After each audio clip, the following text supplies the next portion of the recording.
నిన్న యుఎస్ కి సంబంధించిన ట్రెజరీ సెక్రటరీ అయిన స్కాట్ బెసెంట్ ఇండియా మీద డైరెక్ట్ అటాక్ చేశారు. ఇండియా రష్యా నుంచి ఆయిల్ కొంటున్నది తన సొంత కంట్రీ లాభాల కోసం కాదని కొన్ని పెద్ద ఫ్యామిలీస్ అంటే ఇండైరెక్ట్ గా అంబానీని అంటున్నారు. కొన్ని పెద్ద ఫ్యామిలీస్ రష్యా నుంచి చీప్ గా ఆయిల్ ని కొనుక్కొని వేరే దేశాలకి అమ్మి బిలియన్స్ ఆఫ్ డాలర్స్ ప్రాఫిట్ ని పొందాయని, రష్యా యుక్రెయిన్ వార్ కి ముందు రష్యా నుంచి చైనా కొనుక్కునే ఆయిల్ వాళ్ళకి కావాల్సిన దాంట్లో 13% ఉంటే ఇప్పుడు 16% కి వెళ్ళింది. కానీ అదే 2022 రష్యా యుక్రెయిన్ వార్ జరగక ముందు రష్యా నుంచి ఇండియా కొనేది 1% ఆయిల్ అయితే ఇప్పుడు 42% కి వెళ్ళింది. ఈ వార్ కారణంగా రష్యా చాలా తక్కువ ధరకే క్రూడ్ ఆయిల్ అమ్ముతుండడం, అది ఇండియా కొనుక్కొని వేరే దేశాలకి దాన్ని అమ్మి రిఫైన్ చేసి ప్రొడక్ట్స్ గా అమ్మి ఇన్ బిట్వీన్ బిజినెస్ చేస్తున్న పెద్ద పెద్ద ఫ్యామిలీస్ కోట్లు సంపాదించుకున్నాయి, వేల కోట్లు సంపాదించుకున్నాయి. అండ్ ఆ ట్రేడ్ కారణంగా రష్యా యుక్రెయిన్ మీద యుద్ధం చేసి నాశనం చేస్తుంది కాబట్టి రష్యా నుంచి ఆయిల్ కొంటున్న దానికి చైనాని మేమేం చేయట్లేదు, ఇండియా మీద 50% టారిఫ్ వేస్తున్నామని తన స్టేట్మెంట్స్ చేశారు. దీని రిలేటెడ్ గా ఫస్ట్ మనం మాట్లాడుకునే ప్రయత్నం చేద్దాం. ఎందుకంటే గ్లోబల్ గా అందరూ ఇండియానే ఎందుకు టార్గెట్ చేస్తున్నారు, అసలు ఇండియా రిలేటెడ్ గా ఏముంది, చైనా కూడా అలానే చేస్తుంది కదా, మరి చైనా చేయకుండా ఇండియాని మాత్రమే టార్గెట్ చేస్తున్నారు, సాఫ్ట్ గా ఎవరి జోలికి వెళ్ళని ఇండియా మీద ఎందుకు మీరు కార్నర్ చేస్తున్నారని వస్తున్న విమర్శలకి వీళ్ళు ఆన్సర్ ఇచ్చే ప్రయత్నంలో ఇండియాలో ఉంటున్న కొన్ని రిచ్ ఫ్యామిలీస్ అని మెన్షన్ చేస్తూ దేశం కోసం కాదు, సొంత దేశంలో ఉంటున్న ప్రజల కోసం కాదు, కొన్ని పెద్ద ఫ్యామిలీల కోసం ఇదంతా జరుగుతుందనేలా తను చేస్తున్న స్టేట్మెంట్స్ తన అఫీషియల్ ట్విట్టర్ లో కూడా నిన్న పెట్టారు. దీన్ని ఫస్ట్ మనం మాట్లాడుకునే ప్రయత్నం చేద్దాం. తర్వాత మార్కెట్ నెక్స్ట్ కమింగ్ డేస్ లో ఉంటున్న ఈవెంట్స్ అండ్ ఒక ఇంపార్టెంట్ బిల్ పాస్ అయింది గవర్నమెంట్ సైడ్ నుంచి, దాని గురించి. అండ్ ఈవెన్ మీతో చెప్పాను కదా జిఎస్టీ రేట్లు తగ్గుముఖం పడతాయి, చాలా ఐటమ్స్ కి సంబంధించిన రేట్లు పడతాయని.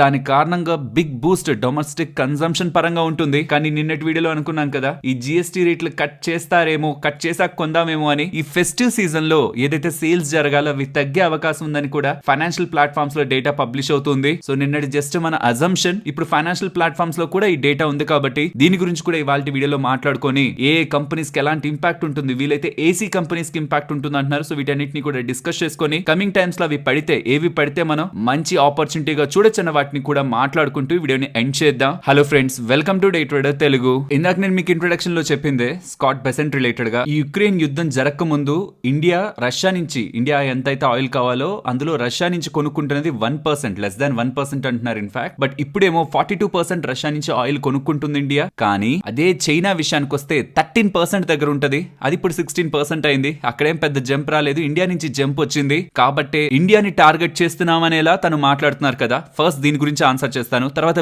బిగ్ ఫ్యామిలీస్ అంటే దేశం కోసం కాదు, కొన్ని ఫ్యామిలీల కోసమే అలా చేస్తున్నారు కాబట్టి దేశం వాళ్ళ లాభాల కోసం ఇండియా చేస్తుందని చూడకండి, కొన్ని పెద్ద ఫ్యామిలీల కోసమే చేస్తున్నారని కూడా కామెంట్స్ ఉన్నాయి కదా. దీని గురించి కూడా నెక్స్ట్ మాట్లాడుకుందాం. ఫస్ట్ ఎందుకు రష్యా నుంచే ఇండియా ఆయిల్ కొనాలి, పర్టికులర్ గా గ్లోబల్ గా వేరే కంట్రీస్ నుంచి కూడా కొనుక్కోవచ్చు కదా, ఎక్కడి నుంచైనా కొనుక్కోవచ్చు.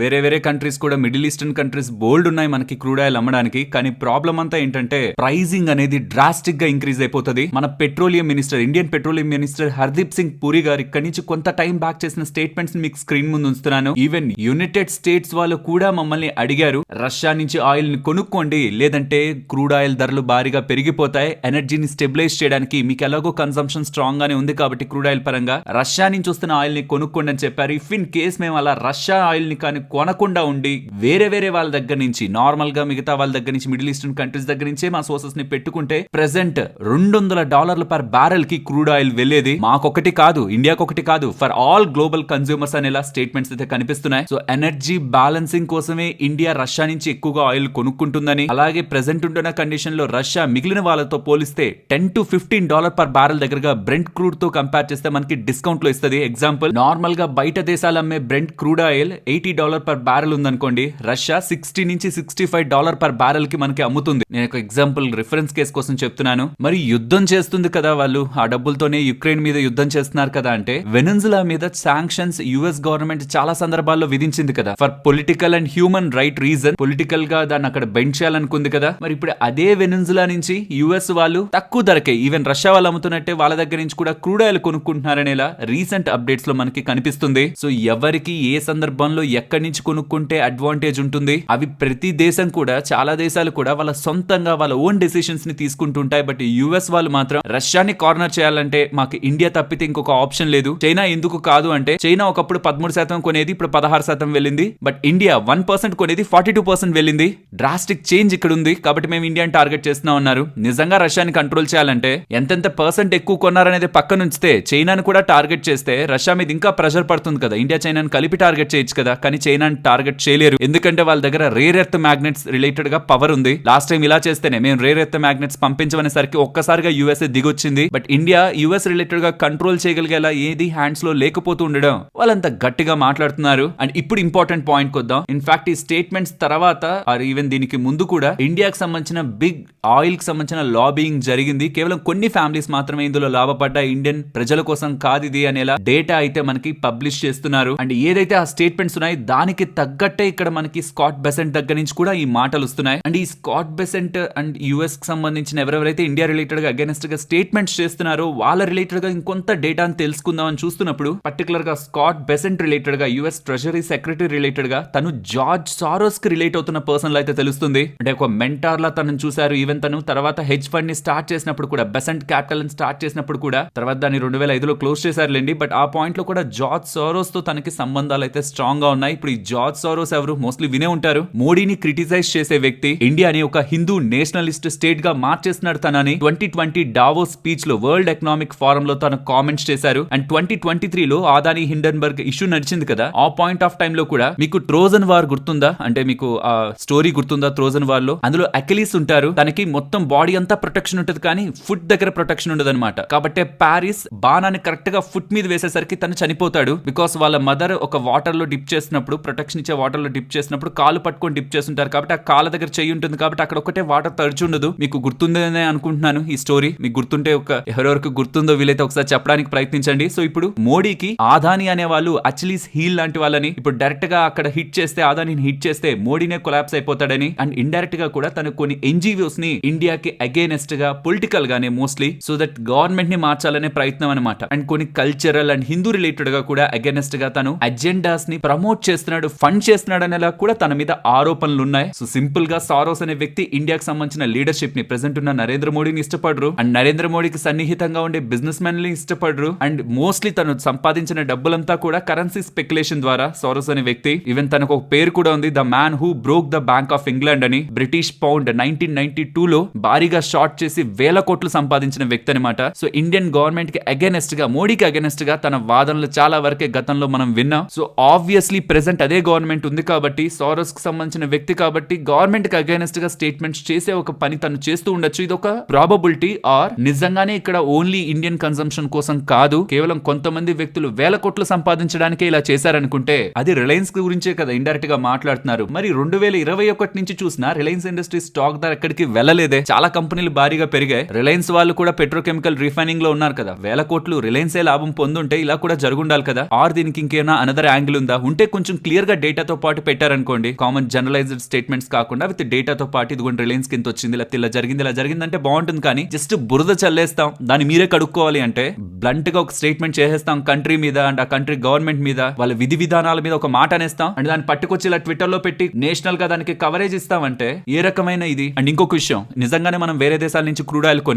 కానీ 120, 140, 150 అట్లా వెళ్ళిపోయింది అనుకోండి డాలర్ పర్ బ్యారెల్ దగ్గరికి, ఫెడ్ వాళ్ళు అసలు వడ్డీ రేట్ల కట్ గురించి అసలు ఆలోచిస్తారా? అసలు ఛాన్స్ ఉందా? ఇన్ఫ్లేషన్ ఎక్కడికి షూట్ అప్ అవుతుంది? ఇండియా రిలేటెడ్ గా పక్కన ఉంచండి, గ్లోబల్ గా ఎలా అవుతుంది, యూఎస్ కి సంబంధించింది ఎలా అవుతుంది? ఇన్ఫాక్ట్ రేట్లు పెంచాల్సిన అవసరం రావచ్చు. ఆ పాయింట్ లో ప్రెసెంట్ యూఎస్ కుంటున్న అప్పులకి వడ్డీల భారం దారుణంగా పెరుగుతుంది. జస్ట్ ఇమాజిన్, మనం రష్యా నుంచి కాకుండా వేరే దగ్గర నుంచి క్రూడ్ ఆయిల్ కొని అది ఒక 140, 150, 160 అంటే ఇక్కడ నుంచి క్రూడ్ ఆయిల్ ప్రెసెంట్ ఉంటున్న 66 నుంచి 160కి వెళ్ళిపోయింది అనుకోండి, ఇన్ఫ్లేషన్ ఏ రకంగా షూట్ అప్ అవుతుంది యూఎస్ఏ లో. సో యూఎస్ మాత్రం రష్యా దగ్గర నుంచి $755 మిలియన్ కు సంబంధించిన యురేనియం ని, ప్లూటోనియం ని వాళ్ళ సొంత న్యూక్లియర్ యాక్టివిటీ కోసం కొనుక్కోవచ్చు, శాంక్షన్స్ వేసినా సరే కొనుక్కోవచ్చు. బట్ ఇండియా కొని గ్లోబల్ గా ఉంటున్న అందరు కన్స్యూమర్స్ కి డబ్బుల్ని సేవ్ చేస్తుంటే, billions of dollars global consumers కి సేవ్ చేస్తుంటే, గ్లోబల్ ఆయిల్ ప్రైజెస్ ని స్టెబిలైజ్ చేస్తుంటే, టైం దొరికినప్పుడల్లా మన దగ్గర నుంచి రిప్లై రావట్లేదనా, లేకపోతే వాళ్ళు రిప్లై ఇచ్చినా మనకేం ఫరక్ పడుతుందనా, ఈ సార్ట్ ఆఫ్ నారో థింకింగ్ తో ఇండియాని కార్నర్ చేసే విధానంతో యుఎస్ ఖచ్చితంగా ఒక రోజు ఒక రిలయబుల్ పార్ట్నర్ ని, ఒక రిలయబుల్ ఫ్రెండ్ ని ఖచ్చితంగా కోల్పోతుంది. And I think after this incident India US సంబంధాలు గతంలో ఉన్నట్లయితే ఖచ్చితంగా మెయింటైన్ అవ్వవు ఇలాంటి కంటిన్యూస్ టార్గెట్ వల్ల. ఫ్రెండ్స్ మళ్ళీ చెప్తున్నాను,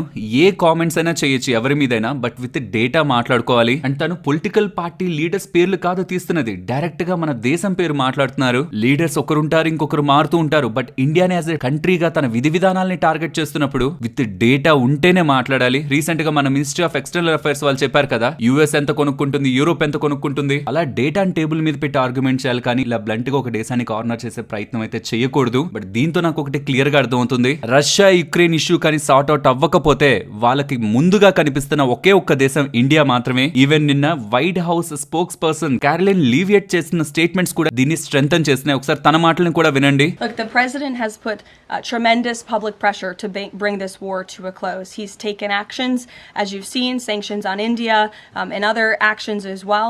He's made himself very clear that he wants to see this war end. So ఏం చేస్తున్నారు ట్రంప్? రష్యా యుక్రెయిన్ రిలేటెడ్ గా యుద్ధాన్ని ఆపడానికంటే ప్రెషర్ పెడుతున్నారు అంటున్నారు. ఏ రకంగా ప్రెషర్ పెడుతున్నారు? ఇండియా మీద శాంక్షన్స్ ని విధించారు. యాక్చువల్లీ ఇది శాంక్షన్ కాదు, టారిఫ్. బట్ ఎందుకు శాంక్షన్ అనే వర్డ్ యూజ్ చేశారు? శాంక్షన్ కి టారిఫ్ కి చాలా తేడా ఉంది. శాంక్షన్స్ అంటే జస్ట్ ప్రెషర్ చేయడం మాత్రమే కాదు, ఐసోలేట్ చేయడం, వేరే వాళ్ళ ఆ కంట్రీతో ట్రేడ్ చేస్తే పనిష్ చేస్తారని చెప్పడం, వాళ్ళకి సంబంధించిన అసెట్స్ ని, బ్యాంక్ అకౌంట్స్ ని ఫ్రీజ్ చేయడం, ట్రావెల్ బ్యాన్ చేయడం అండ్ అఫీషియల్స్ ని కూడా రానివ్వకపోవడం, ఇంటర్నేషనల్ సిస్టమ్స్ ని స్విఫ్ట్ బ్యాంకింగ్ రిలేటెడ్ గా కూడా డెసిషన్స్ తీసుకోవడం. లైక్ చెప్పాను కదా, యూఎస్ఏ వాళ్ళు వెనిజులాకి సంబంధించిన state oil company PDVSA related గా 2019 లో శాంక్షన్స్ ని విధించారు. సో అక్కడి నుంచి ఎవరూ కొనకూడదు, యూఎస్ఏనే కాదు వేరే కంట్రీస్ కూడా ఏది కొనుక్కోకూడదు అనమాట. అది శాంక్షన్స్. మరి ఎందుకు తను శాంక్షన్స్ అన్నారు? కానీ ఇండియా మీద టారిఫ్స్ మాత్రమే ఉన్నాయి, శాంక్షన్స్ లేవు. తన ఆ మాట అంటుండడం ప్రాబబ్లీ రష్యా యుక్రెయిన్ రిలేటెడ్ గా క్రైసిస్ రిజాల్వ్ అవ్వకపోతే కమింగ్ టైమ్స్ లో ఇంకా ప్రెషర్ చేయడానికి, ఇండియాని ఖచ్చితంగా యుఎస్ రష్యా నుంచి దూరం చేయడానికి, ఇప్పుడు ఎలాగో దూరం అవ్వలేదు ట్రంప్ అన్ని చేస్తున్నా, ఇంకా దూరం చేయడానికి శాంక్షన్స్ అనే స్టేజ్ కూడా వెళ్తుందా యుఎస్ఏ అనేలా క్వశ్చన్ మార్క్స్ అయితే రేస్ చేస్తుంది. అలా చేసి నిజంగానే ఇండియా రష్యా నుంచి కాకుండా వేరే దగ్గర నుంచి కొన్ని క్రూడ్ ఆయిల్ భారీగా పెరిగితే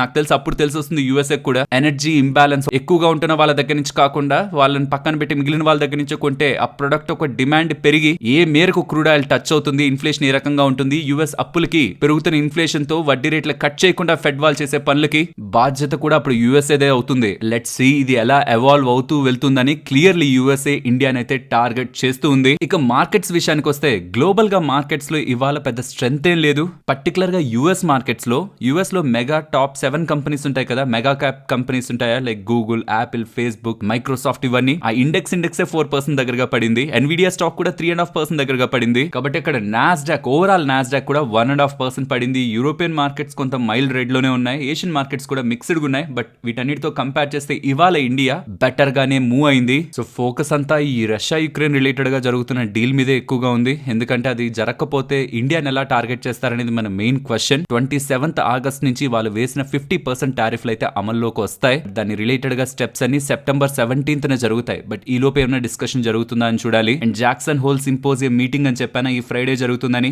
ఇది కూడా నియర్ టర్మ్ లో ఉంటున్న ఇంపార్టెంట్ ఈవెంట్. అండ్ ఈ లోపు ఇండియా చైనా రిలేటెడ్ గా ఏదైనా మేజర్ అప్డేట్స్ వస్తాయని కూడా అబ్జర్వ్ చేయాలి. ఎందుకంటే మన రిలేటెడ్ గా ఉంటున్న చాలా ఇష్యూస్ ఇప్పుడు చిన్నగా సార్ట్ అవుట్ అవుతున్నాయి. అండ్ 31st ఆగస్ట్ మన ప్రధాని నరేంద్ర మోడీ గారు కూడా వెళ్తున్నారు. కాబట్టి చైనా మేజర్ అనౌన్స్మెంట్స్ ఏమైనా ఉంటుంటే అది ఇండియన్ మార్కెట్స్ పరంగా, ఓవరాల్ మార్కెట్ పరంగా మనం మంచి విషయంగానే చూడాలి. ఇవి కమింగ్ డేస్ లో ఉంటున్న ఈ ఆగస్ట్ ఎండింగ్ వరకు ఉంటున్న మెయిన్ ఈవెంట్స్. అండ్ FIS యొక్క షార్ట్స్ స్టిల్ 90% దగ్గరగా ఉన్నాయి. అండ్ ఈ రీసెంట్ టైమ్స్ లో వాళ్ళ సెల్లింగ్ యాక్టివిటీ కొంత తగ్గి neutral to little positive, little negative లో మెయింటైన్ అవుతున్నారు. ప్రాబబుల్లీ కమింగ్ టైమ్స్ లో కొన్ని మేజర్ థింగ్స్ ఉన్నాయి కదా, రష్యా యుక్రెయిన్ రిలేటెడ్ గా మీటింగ్ ఉంటుంది నెక్స్ట్ 2 weeks లో ఉండొచ్చు అనేలా మార్కెట్ లో కూడా స్పెక్యులేషన్స్ ఉన్నాయి. కాబట్టి ప్రాబబుల్లీ మార్కెట్ దానికంతా రియాక్ట్ అయ్యి రీసెంట్ టైమ్స్ లో ఆ ఈవెంట్ కోసం వెయిట్ చేస్తూ ఈ రీసెంట్ టైమ్స్ లో ఉంటున్న షార్ట్స్ కి కొంత పుల్ బ్యాక్ అయితే మార్కెట్ లో కనిపిస్తూ ఉంది. Probably next 2 weeks of the market కొంత అన్సర్టైన్ గా ఇదర్ పెరిగితే బాగా స్ట్రాంగ్ గా పెరగడమా, పడితే కూడా షార్ట్ పీరియడ్ లో మార్కెట్ వోలటైల్ గా ఉండడమా జరిగే అవకాశాలు అయితే ఉన్నాయి. రష్యా యుక్రెయిన్ మీటింగ్ ఒకవేళ కరెక్ట్ గా ఉంటే మార్కెట్ పెరుగుతుంది, కరెక్ట్ గా లేకపోతే ఇండియాని ఏం చేస్తారని ఒక fear. And 27th India related గా 50% వస్తున్న టారిఫ్లు, ఇండియా చైనా రిలేటెడ్ గా meeting and Jackson whole symposium meeting fed related గా, ఇవన్నీ కూడా ఈ నెక్స్ట్ 2 weeks లో ఉండబోతున్నాయి. పర్టికులర్ గా ఈ వీక్ లో మెజారిటీ ఉంటాయి. ఈ week in the sense next 7 days లో చెప్తున్నాను. 27th కదా ఫైనల్ మనకు 50% టారిఫ్లు వచ్చేది. So next 7 days main events అన్ని కవర్ అవుతాయన్న విషయాన్ని గుర్తుంచుకోవాలి. అండ్ ఈ ఈవెంట్స్ అన్నిటికీ ముందు మార్కెట్ ఆల్రెడీ డీసెంట్ గానే కరెక్ట్ అయింది. కాబట్టి even in the negative case market sudden గా పడినా కంగారు పడద్దు, మళ్ళీ అది రికవర్ అయ్యే ప్రయత్నం చేస్తుంది. ఒకవేళ ఈ అంతా నెగిటివిటీ ఉంది ఆల్రెడీ ముందు నుంచే, కాబట్టి అవుట్కమ్ కానీ పాజిటివ్ గా ఉంటే షార్ట్స్ 90% దగ్గరగా మార్కెట్ లో ఉన్నాయి. కాబట్టి మంచిగా పెరిగే అవకాశం కూడా ఉంటుంది. కాబట్టి ఇన్వెస్టర్స్ షార్ట్ టర్మ్ లో ఉంటున్న వోల్టాలిటీకి రియాక్ట్ అవ్వకండి. అవకాశం ఉంటే ఏదైనా మంచి స్టాక్స్ ని బాగా మార్కెట్ పానిక్ లో పడితే కొనుక్కోవడానికి డబ్బులుంటే కొనుక్కోవడం, లేకపోతే వెయిట్ చేయడం, ఇవే మనకి లాంగ్ టర్మ్ లో వెల్త్ ని క్రియేట్ చేసే పేషెన్స్ టూల్. ఫ్రెండ్స్, ఇలా ఎంటైర్ మార్కెట్ డేటా అనాలిసిస్ చేస్తూ కంటెంట్ తీసుకురావడానికి మేము పెడుతున్న ఎఫర్ట్స్ వాల్యుబుల్ గా అనిపిస్తూ ఉంటే తప్పకుండా మన వీడియోని లైక్ చేయండి. GST రిలేటెడ్ గా గవర్నమెంట్ చేసిన అనౌన్స్మెంట్ మేబీ అలా చేయాల్సింది కాదేమో, డైరెక్ట్ గానే తగ్గించాలనుకున్నప్పుడు మేము ఈ విధి విధానాలను అనుకున్నాం, ఇది డైరెక్ట్ గా తీసుకొస్తున్నాం అని చెప్పడం బెటర్ అయిండేదేమో అని చాలా ఫైనాన్షియల్ ప్లాట్ఫామ్స్ లో మనకి డేటా కనిపిస్తుంది. ఎందుకంటే GST కారణంగా వస్తువుల ధరలు తగ్గుతాయని ప్రజలకు ఆల్రెడీ ఐడియా ఉంది కాబట్టి ఎగ్జిస్టింగ్ గా ఉంటున్న ఇన్వెంటరీని ఆల్రెడీ తయారైపోయి దానికి జిఎస్టీ కట్టిన ప్రొడక్ట్స్ ని ఆ ఎక్కువ ధర పెట్టి కొనడానికి యూజువల్లీ ఇంట్రెస్ట్ చూపించారు కదా, మరి వాటి ప్రొడక్ట్స్ ఒక ప్రైజెస్ ని తగ్గించే కదా కంపెనీస్ అమ్మాలి. అది నియర్ టర్మ్ లో ఇంపాక్ట్ ఉంటుంది, అది గుర్తుంచుకోవాలి మనం. అంటే నెక్స్ట్ కొందామని వెయిట్ చేయడంలో ఆల్రెడీ ఉంటున్న ప్రొడక్ట్స్ ఈ ఫెస్టివ్ సేల్ కోసం ఆల్రెడీ దాన్ని మ్యానుఫ్యాక్చర్ చేసుకొని అంతా చేసుకొని మార్కెట్ లోకి దింపి పెట్టుకుంటారు కదా, వాటి రిలేటెడ్ గా ఇంపాక్ట్ ఉండే అవకాశం ఉంది. ఫర్ ద షార్ట్ టర్మ్ అనేది అయితే కొన్ని వెబ్సైట్స్ లో కూడా డేటా రూపంలో కనిపిస్తుంది. అందులో ఎవరికి ఇంపాక్ట్ ఉంటుంది ఫస్ట్ అంటే ఏసీ మేకర్స్ అని చెప్తున్నారు. ఎందుకంటే వాళ్ళు ముందుగానే అన్ని తయారు చేసి పెట్టుకొని రీసెంట్ టైమ్స్ లో సమ్మర్ కారణంగా కూడా ఇంపాక్ట్ అయ్యారు కాబట్టి ఇప్పుడు వాటి మీద ఉన్న 28% GST 18% కి వస్తే సిగ్నిఫికెంట్ చేంజ్ ఏసీ ధరల్లో కూడా కనిపిస్తుంది కాబట్టి వెయిట్ చేస్తారని. అండ్ ఇదే కాదు, టెలివిజన్స్, మొబైల్స్, కూలింగ్ అప్లయన్సెస్ ఇంకా చాలా వాటి మీద ఈ జిఎస్టీ తగ్గుముఖం పడుతుంది కాబట్టి గవర్నమెంట్ స్పీడ్ గా కానీ అది అనౌన్స్ చేసి ఆ తక్కువ ధరలకు కానీ ఆ వస్తువులు కానీ మార్కెట్ లోకి రాకపోతే ప్రజలు అలా ఆగిపోతారని, ఎక్కువగా కొనడం ఎందుకు తగ్గా కొందాం అనుకుని ఆగిపోతారని. అండ్ తర్వాత వచ్చేది చలికాలం, అప్పుడేం ఏసీలని పెద్దగా వాడరు. అండ్ దాని తర్వాత మార్చ్ లోనే మళ్ళీ ఏసీ కంపెనీలకి సేల్స్ ఉంటాయని. కాబట్టి ఎయిర్ కండిషనర్ కంపెనీస్ కి, రిఫ్రిజిరేటర్ కంపెనీస్ కి, కూలింగ్ రిలేటెడ్ గా ప్రొడక్ట్స్ అమ్ముతున్న కంపెనీస్ కి ఇమీడియట్ గా గవర్నమెంట్ అనౌన్స్ చేసి ఆ బెనిఫిట్ ని ఇస్తే కానీ డిలే చేసే కొద్దీ వాటి బిజినెస్ మీద పొటెన్షియల్ ఇంపాక్ట్ ఉంటుందని గోద్రేజ్ ఎంటర్ప్రైజెస్ గ్రూప్ కి సంబంధించిన బిజినెస్ హెడ్ కూడా కామెంట్స్ అయితే చేస్తున్నారు. అందుకే నేను మిమ్మల్ని అడిగాను, మీకు జిఎస్టీ రేట్ కట్ అవుతుంది అనుకుంటే మీరు వెయిట్ చేస్తారా? ఎప్పుడు కట్ చేస్తారులే, అప్పుడు వరకు ఎందుకు వెయిట్ చేయడం, ఒక 10% దగ్గరగా ధరే కదా తగిలేది, నాకు ఏది అవసరం నేను అది కొనుక్కుంటాను, నేను వెయిట్ చేయను అనుకొని మీకు కావాలనుకున్నప్పుడు కొంటారా, లేకపోతే డిస్కౌంట్ ఖచ్చితంగా పడుతుంది ప్రైస్ అనుకుంటే దానికోసం వెయిట్ చేస్తారా? ఈ కన్స్యూమర్ బిహేవియర్ మనకు అర్థమైంది అనుకోండి, most of the companies next 1-2 months related గా వాళ్ళ సేల్స్ నెంబర్స్ మంత్లీ పోస్ట్ చేస్తుంటారు కదా, ఆ సేల్స్ నెంబర్స్ లో మనం డ్రాప్ అయితే చూడొచ్చు. ఇదే నేను మీకు నిన్నటి వీడియోలో కూడా మెన్షన్ చేశాను. Let's wait and watch. Next month కి సంబంధించి స్టార్టింగ్ లో మనకి ఆటో సేల్స్ వస్తాయి. And next quarterly numbers AC maker సంబంధించి ఏదైనా వీక్ గా ఉన్నాయనుకోండి, గుర్తుంచుకోండి, వీక్ గా ఉన్నాయనుకోండి అది పర్మనెంట్ కాదు, అది టెంపరీ. అండ్ ఆ పాయింట్ లో ఏదైనా స్టాక్స్ బాగా పడితే, రీసెంట్ టైమ్స్ లో పీజీ ఎలక్ట్రోప్లాస్ట్ పడిందా, ఆ టైంలో ఒకవేళ ఈ మేకర్స్ అందరికి సంబంధించిన స్టాక్ ప్రైస్లు పడితే అదొక మంచి అవకాశం అనేది అయితే ఈ లాజిక్ ని మైండ్ లో ఉంచుకుందాం. నాకు తెలిసి కేంద్ర ప్రభుత్వం ఒక సంచలన నిర్ణయమే తీసుకుందని చెప్పాలి. బికాస్ దీని కారణంగా వేల కోట్లలో గవర్నమెంట్ కి ట్యాక్స్ల నష్టం జరుగుతుంది. అసలు ఏం తీసుకున్న డెసిషన్ నిన్నటి వీడియోలో కూడా మాట్లాడుకున్నాం. గేమింగ్ బిల్ రిలేటెడ్ గా, online gaming and betting related గా గవర్నమెంట్ ఆఫ్ ఇండియా తీసుకుంటున్న డెసిషన్ ఏంటి, ఇది ఎందుకు చాలా పెద్దది అండ్ దీని కారణంగా ఏ కంపెనీస్ కి ఇంపాక్ట్ ఉంది, దీని రిలేటెడ్ గా మనం నిన్నటి వీడియోలో మాట్లాడుకున్నా. ఇవాళ నజారా టెక్నాలజీస్ ఎక్కువ పడింది కదా, ఎందుకు ఇంతలా స్టాక్ ఇవాళ పడింది, దీన్ని కూడా నేను మీకు ఎక్స్ప్లెయిన్ చేస్తాను. బట్ ఈ బిల్ ఏంటంటే జాగ్రత్తగా వినాలి. ఆన్లైన్ గేమింగ్ బిల్ 2025 చెప్తున్న దాని ప్రకారం బిజినెస్ చేసే వాళ్ళే కాదు, దాన్ని అడ్వర్టైజ్ చేసే వాళ్ళు, ప్రమోట్ చేసే వాళ్ళు, ఈవెన్ ఇన్ఫ్లుయెన్సర్స్ కూడా వాటిని ఎండోర్స్ చేసే వాళ్ళు ఇకపై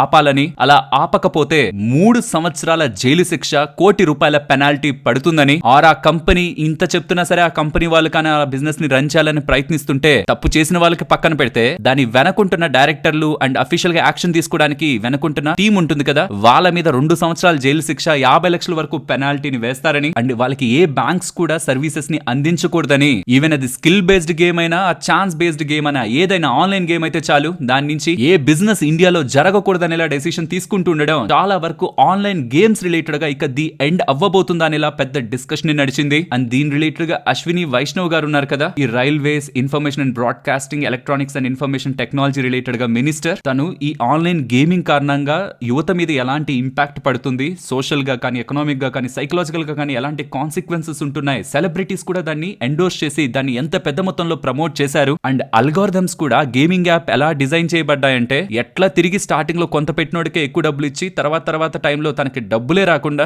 మ్యానిపులేట్ చేసే విధంగా, ఎంగేజ్మెంట్ పెంచే విధంగా, డబ్బులు పోగొట్టే విధంగానే ఈ గేమింగ్ యాప్స్ ఉన్నాయని. అండ్ ఈ గేమింగ్ యాప్స్ కి రిలేటెడ్ ఉన్న companies money laundering, financial fraud and ఉగ్రవాదాన్ని కూడా ప్రేరేపించేలా ఫైనాన్స్ చేస్తున్నారని. కాబట్టి వీటిని నిర్మూలించాలనే విధానంతోనే ఇప్పుడు గవర్నమెంట్ ఆఫ్ ఇండియా డెసిషన్ తీసుకుంటున్నట్లు అప్డేట్స్ చేస్తుండడం బిగ్ డిస్కషన్ గా అయితే మారింది. అయితే కామ్ గా ఉండరు కదా, వేల కోట్ల బిజినెస్ అండ్ ఎవరికి ఎంత పోతుందో కూడా చెప్తాను. దీని రిలేటెడ్ గా ఉంటున్న ఫెడరేషన్స్ అండ్ ఆర్గనైజేషన్స్ దీని మీద ప్రొటెస్ట్లు కూడా స్టార్ట్ చేశాయి. లైక్ ఫ్యాంటసీ క్రికెట్ యాప్లు ఉంటాయి, రమ్మీలు ఉంటాయి, చాలా ఉంటాయి కదా, వాళ్ళందరూ కూడా ఒకేసారి మొత్తం వేల కోట్ల బిజినెస్ ని నామరూపాలు లేకుండా చేస్తానంటారేంటి? జాబ్ క్రియేటింగ్ ఇండస్ట్రీ చాలా హామ్ అవుతుంది. ఇండియన్ యూజర్స్ కూడా దీనికి అడిక్ట్ అయ్యారు, చాలా మంది అంటే అలవాటు పడ్డారు. కాబట్టి వాళ్ళు కూడా చాలా ఇంపాక్ట్ అవుతారని వాళ్ళు కూడా కేంద్ర మంత్రి అమిత్ షా గారికి కూడా లెటర్ ని రాశారు. దీని కారణంగా ఎవరెవరికి ఎంత నష్టమో చెప్తే మీరు షాక్ అవుతారు. ఈ ఆన్లైన్ గేమింగ్ ఇండస్ట్రీ కారణంగా 2 లక్షల మందికి ఉపాధి ఉందంట. మరి అది ఏ రకంగా ఉందో నాకు తెలియదు, అది నేను నమ్మలేకపోతున్నాను. కానీ 6,000 కోట్లు వీళ్ళు అడ్వర్టైజ్మెంట్స్ కి ఖర్చు పెట్టారని, జీఎస్టీ పేరు మీద 20,000 కోట్లు గవర్నమెంట్ కి కట్టారని, 400 స్టార్ట్అప్స్ దగ్గరగా ఫారెన్ డైరెక్ట్ ఇన్వెస్ట్మెంట్ ద్వారా 25,000 కోట్ల దగ్గరగా పెట్టుబడుల్ని ఆకర్షించాయని, ఇంత పెద్ద గేమింగ్ ఇండస్ట్రీని ఒకే ఒక్క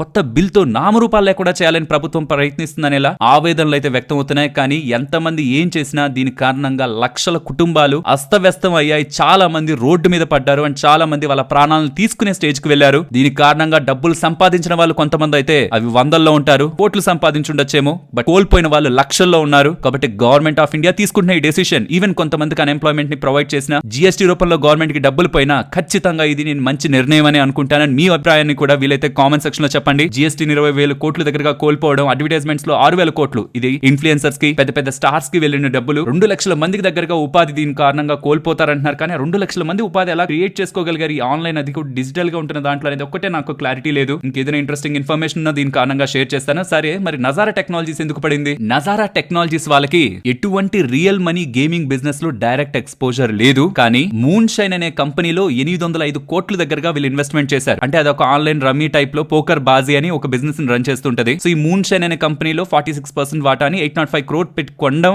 వీళ్ళు చేసిన ఒకే ఒక్క ఇన్వెస్ట్మెంట్. ఇది కాకుండా వీళ్ళు ఇంకేమైనా ఇన్వెస్ట్మెంట్స్ చేస్తున్నారా అని చూస్తే నియర్లీ 255 కోట్లకు సంబంధించిన కంపల్సరీ కన్వర్టబుల్ డెబెంచర్స్ ని కూడా వీళ్ళు హోల్డ్ చేసినట్లయితే కనిపిస్తుంది. సో ఏదైనా ఇంపాక్ట్ జరిగితే మోస్ట్లీ ఒక 1000 కోట్లకు సంబంధించిన ఇంపాక్ట్ మనకి నజారా టెక్నాలజీస్ లో కనిపించే అవకాశం ఉంది. ఆ రీజన్స్ తోనే స్టాక్ పడింది, లేదంటే వీళ్ళకి అసలు ఇంపాక్ట్ ఏం పెద్దగా లేదు. అండ్ ఇప్పుడు ఇది కాకుండా క్యాసినోస్ రన్ చేసుకునే వాళ్ళు ఇతర బిజినెస్ ఏవైతే ఈ జూదన్ రిలేటెడ్ గా రన్ చేస్తూ ఉంటారో వాళ్ళకి ఇంకా బిజినెస్ పెరుగుతుందన్న ఎక్స్పెక్టేషన్స్ లో మనకి డెల్టా కాప్ స్టాక్ పెరుగుతుందన్నమాట. కానీ నాకు ఇక్కడ ఆపేస్తే అక్కడికి ఎలా వెళ్ళి చేస్తారు అండ్ అదొక డిఫరెంట్ స్పేస్ కదా. ఆ సెగ్మెంట్ ఆఫ్ పీపుల్ వేరే, ఈ సెగ్మెంట్ ఆఫ్ పీపుల్ వేరే అనేది నా ఒపీనియన్. ఈ ఇండస్ట్రీ మీద నాకు అంత స్ట్రాంగ్ ఐడియా లేదు కాబట్టి, అంటే ఈ ఆన్లైన్ బెట్టింగ్ అండ్ వీటి రిలేటెడ్ గా ఆపేస్తే వాళ్ళు క్యాసినో వరకు వెళ్తారా, అంతవరకు థాట్ ప్రాసెస్ ఉంటుందా అనేది నాకు స్ట్రాంగ్ గా జస్టిఫై చేయలేకపోతున్నాను. ఒకవేళ ఈ ఇండస్ట్రీ మీద ఐడియా ఉంటున్న వాళ్ళు ఆన్లైన్ గేమింగ్ అండ్ బెట్టింగ్ ఆపేస్తే గోవా అండ్ పెద్ద పెద్ద ప్రదేశాలకు వెళ్ళి క్యాసినో ఆడాలనేంత థాట్ ప్రాసెస్ వచ్చి వాళ్ళ బిజినెస్ లో పెరిగేంత అవకాశం ఉందని మీకు అనిపిస్తుందా? దీని మీద ఇంకొంచెం స్ట్రాంగ్ గా గ్రిప్ ఉంటున్న వాళ్ళు ఖచ్చితంగా మీ ఒపీనియన్స్ ని చెప్పండి. ఇది ఓవరాల్ ఇష్యూ ఫ్రెండ్స్. ఇలా ఇంపార్టెంట్ అప్డేట్స్ ని సింప్లిఫై చేస్తే మీ ముందుకి వీడియో తీసుకురావడానికి మేము ఎఫర్ట్స్ పెట్టామనుకుంటే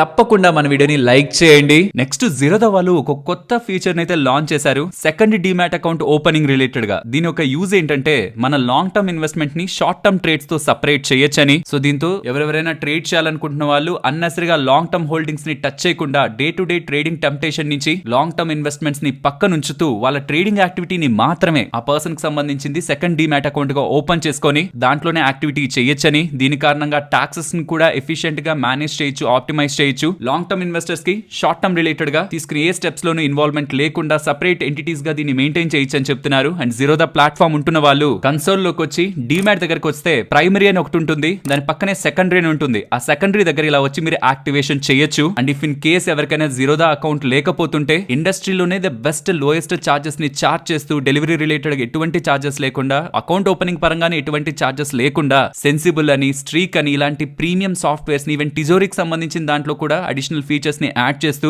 ఇండియాకి సంబంధించిన top broker Zerodha. If in case మీకు అకౌంట్ ఓపెన్ చేసుకోవాలని ఉంటే primary and secondary demat accounts ని కూడా ఇలా మెయింటైన్ చేసుకోవడానికి దెన్ మన ఛానల్ కి సంబంధించిన లింక్ డిస్క్రిప్షన్ కామెంట్ సెక్షన్ లో ఇస్తున్నాను. ఛానల్ నుంచి వస్తున్న ఎఫర్ట్స్ వాల్యుబుల్ గా ఉన్నాయనుకుంటే మన ఛానల్ లింక్ ని యూస్ చేసి అకౌంట్ ఓపెన్ చేసుకోవడానికి ప్రయత్నించండి. నెక్స్ట్ వేదాంత వీళ్ళ కంపెనీ బిజినెస్ ని డీమర్జ్ చేయాలనుకున్నారు కదా, దీని రిలేటెడ్ గా సెంటర్ అబ్జెక్షన్స్ ని పెట్టింది, సెబీ రిలేటెడ్ గా వార్నింగ్ వచ్చింది. అండ్ ఇప్పుడు ఎన్సీఎల్టీ వాళ్ళు ఈ కేసు రిలేటెడ్ ఇవాళ హియరింగ్ ఉంటుంది, అప్డేట్ ఉంటుందని అనుకున్నారు. కానీ అంటే ఎన్సీఎల్టీ ఒక అప్డేట్ ఇవాళ ఉంటుందని అనుకున్నారు, కానీ అది సెప్టెంబర్ 17th కి వాయిదా అయితే పడింది. కేంద్ర ప్రభుత్వం ఈ పర్టికులర్ డీమర్జర్ రిలేటెడ్ గా concealment, non disclosure, inflated revenues, hidden liabilities వీటన్నిటిని రీజన్స్ గా చూపిస్తూ ఇది కరెక్ట్ కాదని చెప్తుంది. అండ్ సెబీ కూడా స్కీమ్ రిలేటెడ్ గా ఎన్ఓసి ఉంటుంది కదా, దాన్ని ఆల్టర్ చేసి సెబీ ఒక రూల్స్ ని బ్రీచ్ చేసి అప్రూవల్ ని పొందింది కాబట్టి, డీమర్జర్ చేయాలనుకుంటుంది కాబట్టి సెబీ రిలేటెడ్ గా కూడా వార్నింగ్ ఇష్యూ అయింది. బట్ ఎన్సీఎల్టీ వాళ్ళు ఏం చెప్తారనేది మెయిన్. బట్ అది ఇవాళ ఉంటుంది అనుకున్నారు, కానీ సెప్టెంబర్ 17th కి అది వాయిదా పడుతుంది. నెక్స్ట్ డైనమిక్ కేబుల్స్ గురించి మాట్లాడుకోవాలి. స్టాక్ చాలా స్ట్రాంగ్ గా పెరిగింది కదా,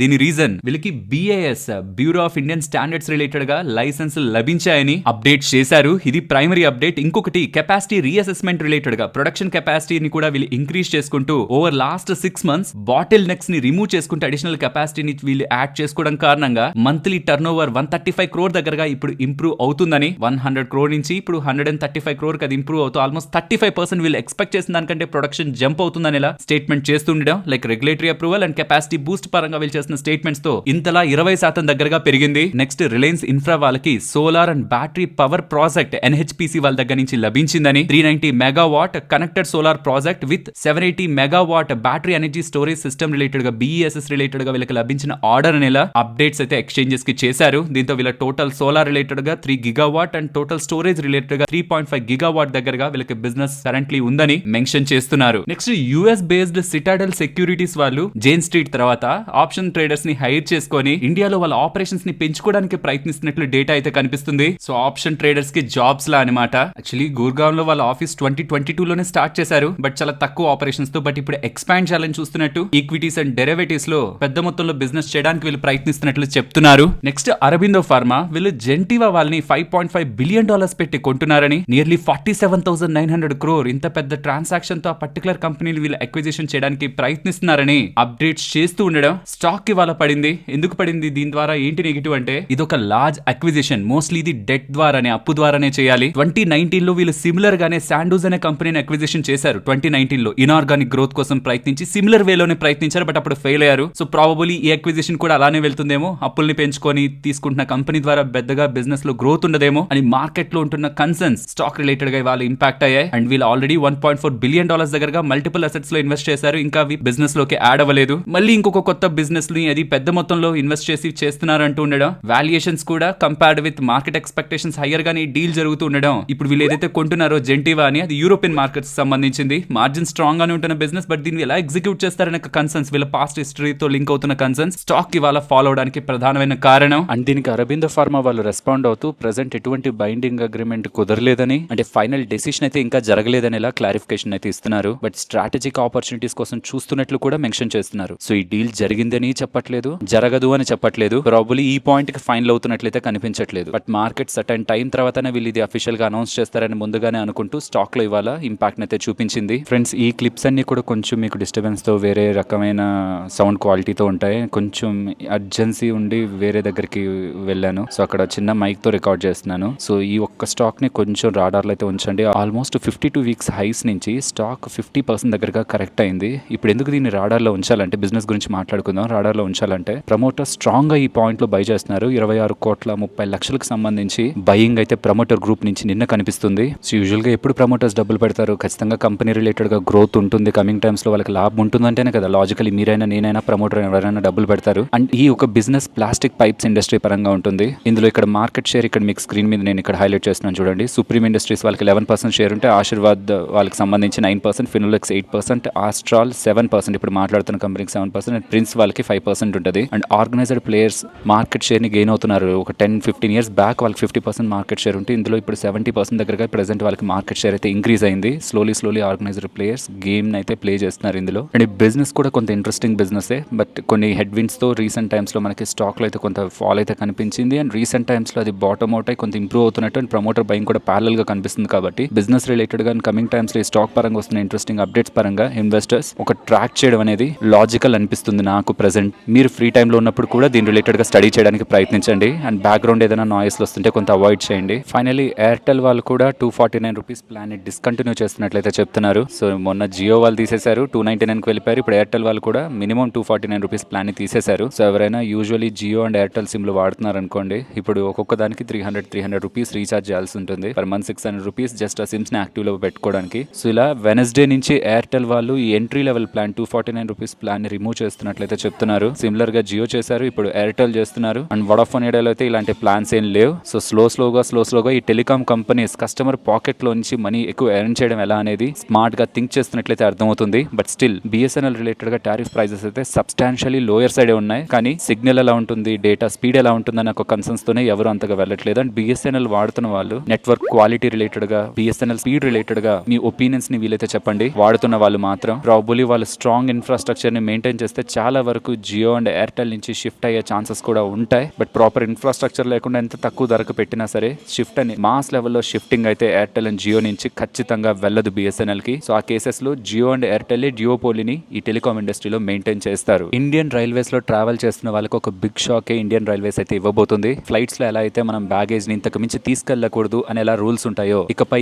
ఇండియన్ ట్రైన్స్ లో ట్రావెల్ చేస్తుంటే, ఏసీ ఫస్ట్ క్లాస్ లో ట్రావెల్ చేస్తుంటే 70 kgs కి మించి బ్యాగేజ్ తీసుకువెళ్ళకూడదని, 2 టైర్ లో ట్రావెల్ చేస్తుంటే ఏసీ 2 టైర్ లో 50 kgs అండ్ 3 టైర్ లో కానీ స్లీపర్ లో కానీ ట్రావెల్ చేస్తుంటే 40 kgs అండ్ జనరల్ బోగిలో ట్రావెల్ చేస్తుంటే 35 kgs కి మించి బ్యాగేజ్ ని తీసుకువెళ్ళకూడదని, ఒకవేళ అలా తీసుకువెళ్తే వాళ్ళ మీద పెనాల్టీ వేసి మనీని వసూలు చేస్తారని కూడా ఇండియన్ రైల్వేస్ వాళ్ళు చెప్తున్నారు. కానీ అసలు దీన్ని ఎలా స్క్రీన్ చేస్తారు, ఇంతకు మించి లగేజ్ ఉండకుండా ఎలా తీసుకువెళ్తారు అనేది చూడాలి. అంటే ఎయిర్పోర్ట్ లో అంటే చెక్ ఇన్ టైంలో మనకి బ్యాగేజ్ ని పెట్టి వెయిట్ చూస్తారు. మరి ఇప్పుడు రైల్వే స్టేషన్ లో వెళ్తున్న ప్రతి ఒక్కరిని ఎంతెంత బ్యాగేజ్ తెస్తున్నారు, ఇక్కడ పెట్టండి, వెయిట్ చూడండి అని చెప్పడం, అండ్ వాళ్ళు కూడా వాళ్ళ ఇంట్లో వెయిట్ ని చెక్ చేసుకునే ఎక్విప్మెంట్ కూడా ఉండదు. కాబట్టి ప్రతి ఒక్కరు దీన్ని ప్రాక్టికల్ గా ఎలా అమలు చేస్తారనేది చూడాలి. అండ్ ఈ కొత్త రూల్స్ మీకు ఎలా అనిపిస్తున్నాయి? పాసిబిలిటీకి దగ్గరగా ఉన్నాయనిపిస్తుందా? ఐ మీన్ దీనికి మన ఇండియన్ రైల్వే ఇన్ఫ్రాస్ట్రక్చర్ రెడీగా ఉందని మీకు అనిపిస్తుందా? ఎయిర్లైన్ స్టైల్లో రైల్వే స్టేషన్స్ రిలేటెడ్ గా లగేజ్ ని మానిటర్ చేయడం, ట్రాక్ చేయడం అండ్ రాంగ్ గా ఉందనుకుంటే పెనాల్టీ వేయడం, ఇది పాసిబుల్ అని మీకు అనిపిస్తుంటే మీ ఒపీనియన్స్ ని చెప్పండి. ప్రయాగ్రాజ్ జంక్షన్ లో అండ్ మేజర్ ఇంకొన్ని రైల్వే స్టేషన్స్ లో, జంక్షన్స్ లో, పెద్ద పెద్ద రైల్వే స్టేషన్స్ లో ఆల్రెడీ వెయిట్ చెకింగ్ మిషన్స్ ని స్టార్ట్ చేస్తూ స్ట్రిక్ట్ బ్యాగేజ్ రూల్స్ అయితే ఇండియన్ రైల్వేస్ తీసుకురాబోతుందని అయితే అప్డేట్స్ కనిపిస్తున్నాయి. స్లోగా ఇది అన్ని రైల్వే స్టేషన్స్ కూడా వెళ్తుందని చెప్తున్నారు. లెట్స్ సీ ఇది అఫీషియల్ గా ఇండియన్ రైల్వేస్ వాళ్ళు ఎలా కమ్యూనికేట్ చేస్తారని. ఇప్పటివరకు అయితే చాలా నేషనల్ మీడియా ప్లాట్ఫామ్స్ లో ఇది పబ్లిష్ అవుతూ ఉంది. మరొక ఇంట్రెస్టింగ్ వీడియోతో మళ్ళీ మీ ముందుకు వస్తాను. అంతవరకు టేక్ కేర్. జై హింద్.